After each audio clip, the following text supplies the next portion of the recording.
Bismillah ar-Rahman ar-Rahim.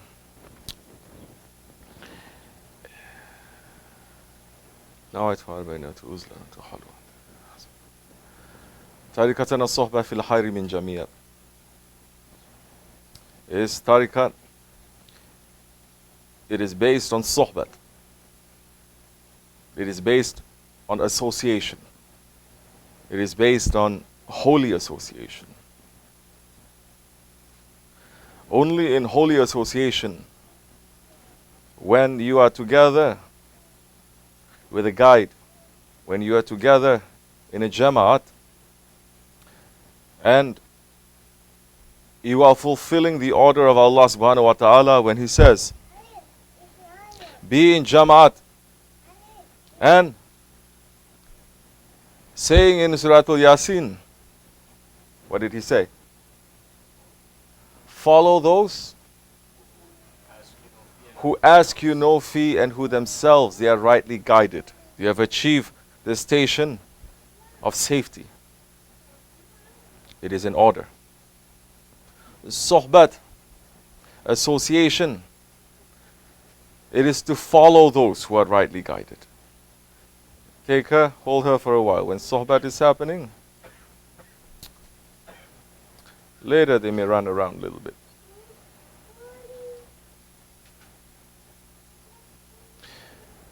The sohbet gives you the ammunition. The sohbet gives you the protection. It is a sword and it is an armor against the shaitan and against your own nafs and against to other people's nafs and against to others' shaitans. Because now shaitans, they don't just appear in that form. Don't think shaitan is appearing in the form of a tail and two horns. No, no. They're coming from that group, coming from the smokeless fire. But the shaitans, they're also appearing from men's. And when men's, they become shaitans. In so many ways, they are worse than shaitan. That even shaitan is saying, I'm not capable to do all this, but man is doing it. So,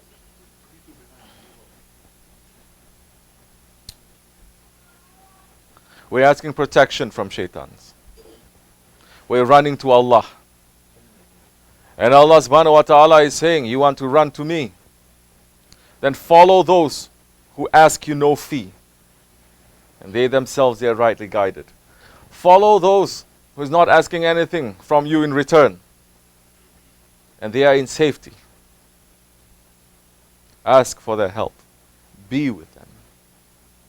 Serve them. Take their advice. Be in jama'at. Then that is the time, especially in these last days, in this second Jahiliyyah, you will be able to find protection because there's confusion everywhere. There's confusion in the houses of the saints. The shaitan box is a big source of confusion. What shaitan box we're talking about? The television, bringing so many shaitanic and dajjalic ideas that is completely ﷺ is bringing. But the majority of the Muslims, they have televisions in their houses. And they are watching it for hours and hours. And so many times, you see, especially these Wahhabi kind ones, they say, don't put calligraphy of Allah and Muhammad ﷺ together or on the Qibla because you are going to make shirk, making sajda to a calligraphy. But so many, go check their houses, their televisions is in direction of the Qibla. So where is our Qibla? Which direction we're facing? Which direction as a group that we are facing?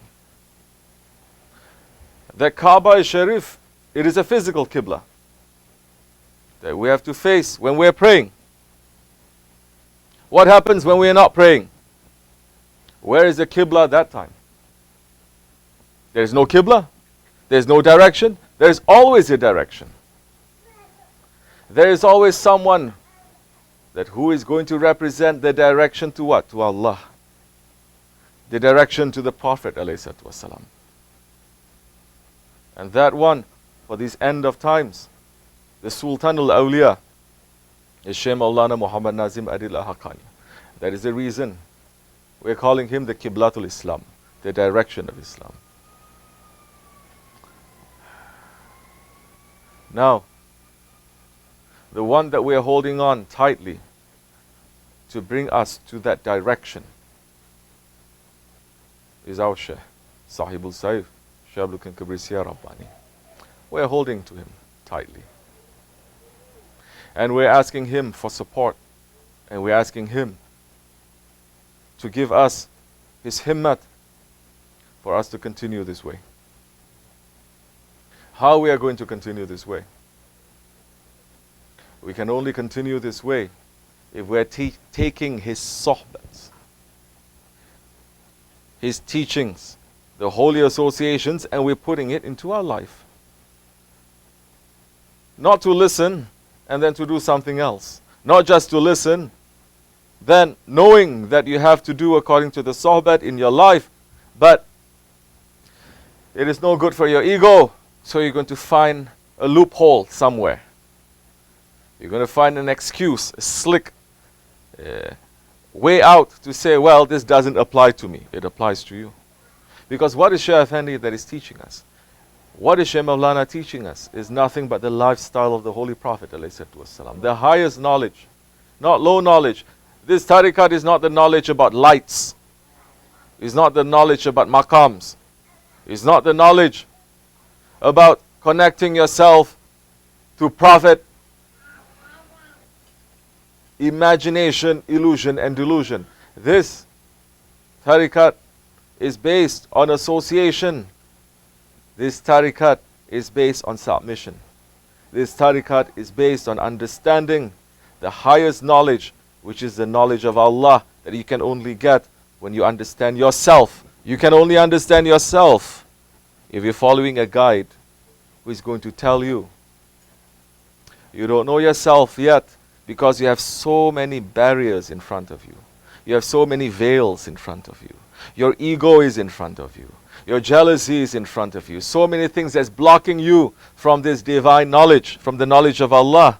Your nafs is standing. So this is what you have to do to remove that nafs, to control that nafs, for it to be under your feet. Then that's the time when you will have that highest knowledge. You'll be able to know Allah and to worship Allah. You cannot do it by yourself without a guide. You cannot perform surgery on yourself without a doctor. And you cannot do it without a jamaat. The idea of a jamaat is not just physical gathering of people. It is a gathering of the hearts.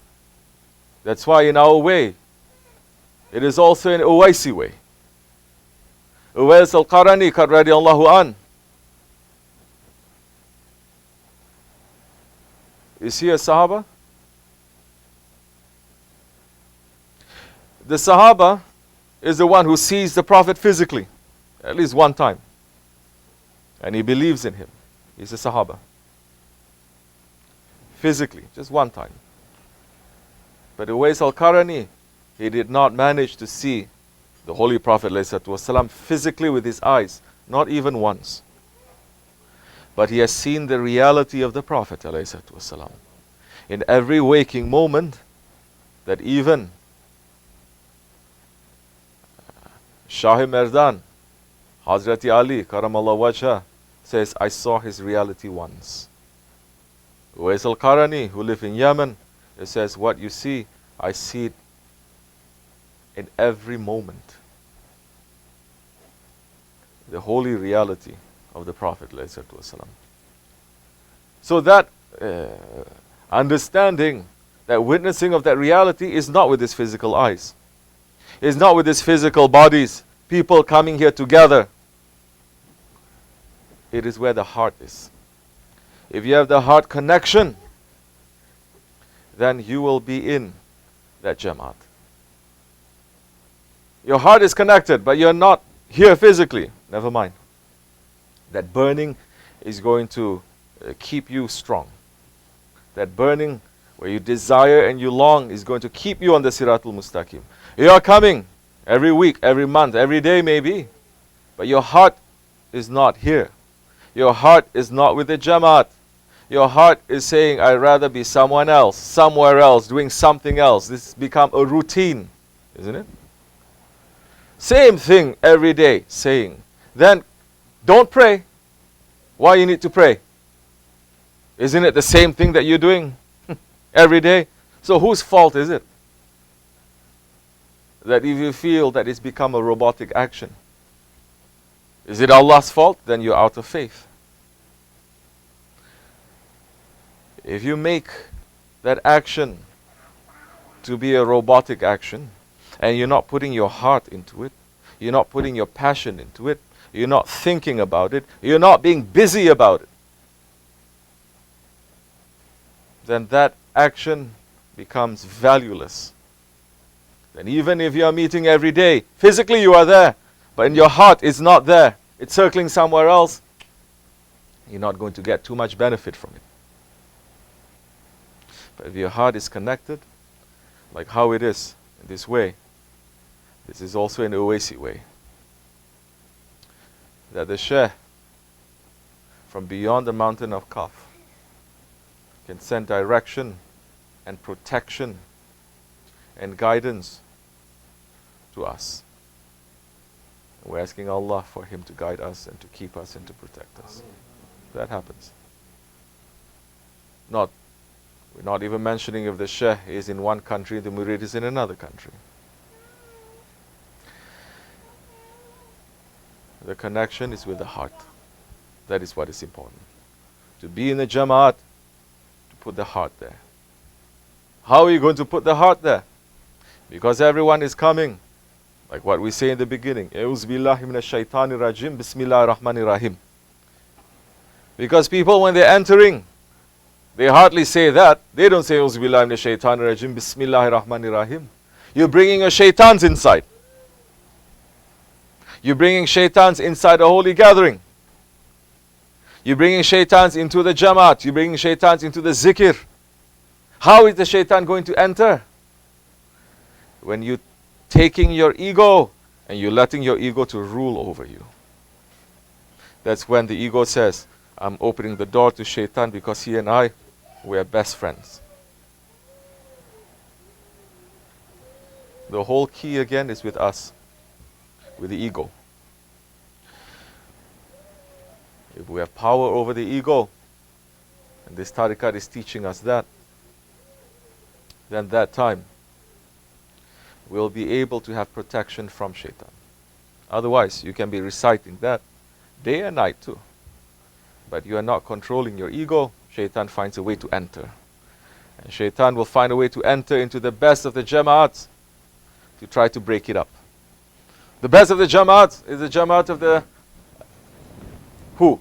The Holy Prophet, isn't it? The Sahaba Kiram, that is the best of the Jamaat. Did fitna enter? Did it? Yes, it did. Fitna entered into the Jamaat of 124,000 Sahaba Kiram. Those are the best of all humanity, but fitna entered. Why fitna entered?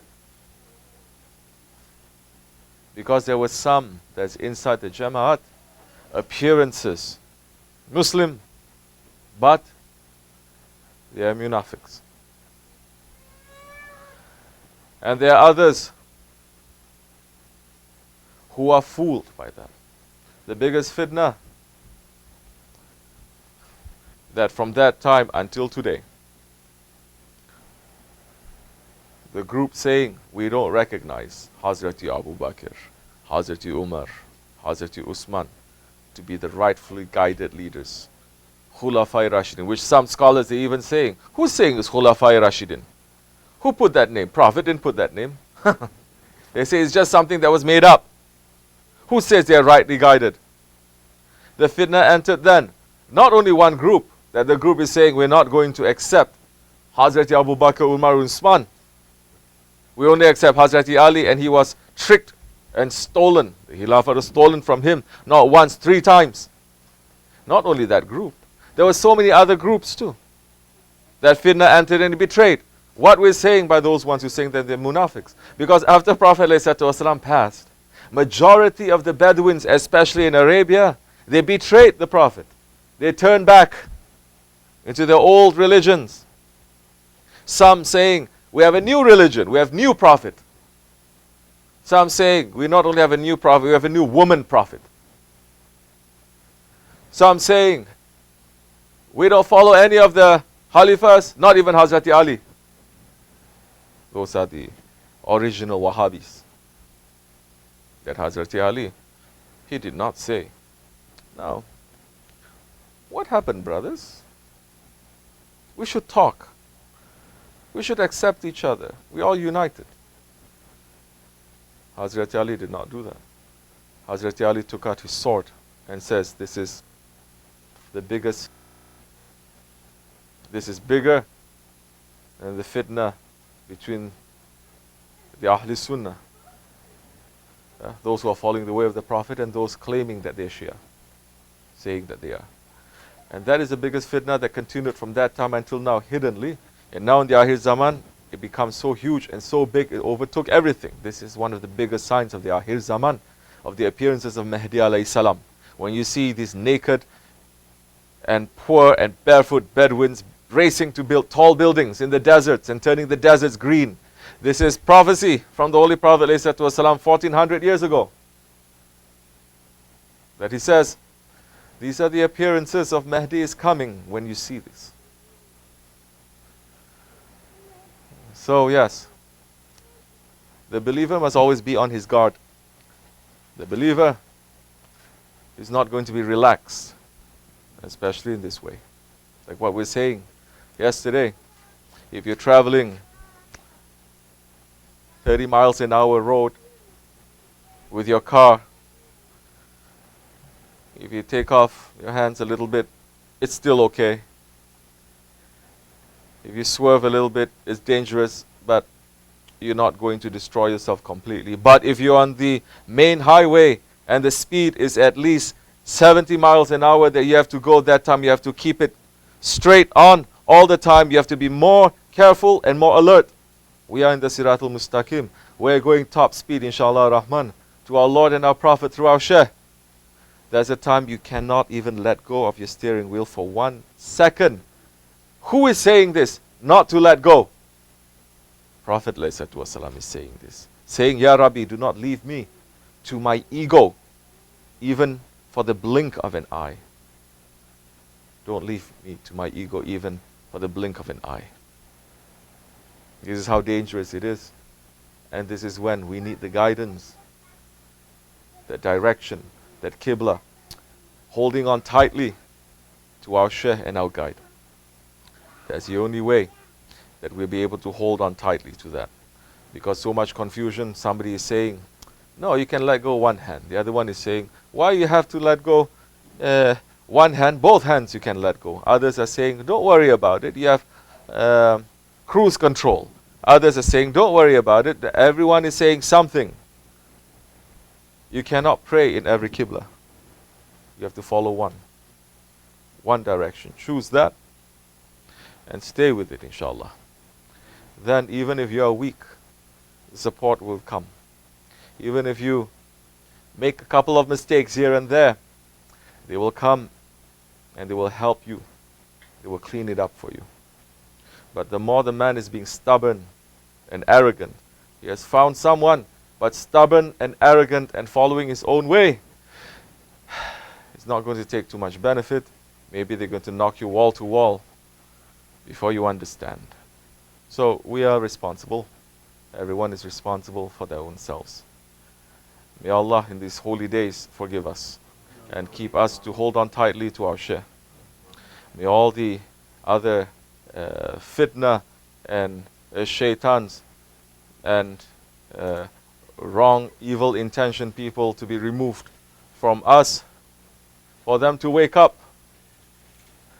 And may our way always be protected and strong. until we die. This is our intention. We are weak ones, we are dirty ones in the presence of our Lord, in the presence of our Prophet, ﷺ, in the presence of our Shaykh, but we are asking for their support to be given to us to continue, inshallah. ومن الله توفيق. الفاتحة. Amin. Assalamu alaikum wa rahmatullahi wa barakatuh. If you have any questions, you can ask. If we have the answers, we'll give. Something you want to say, say.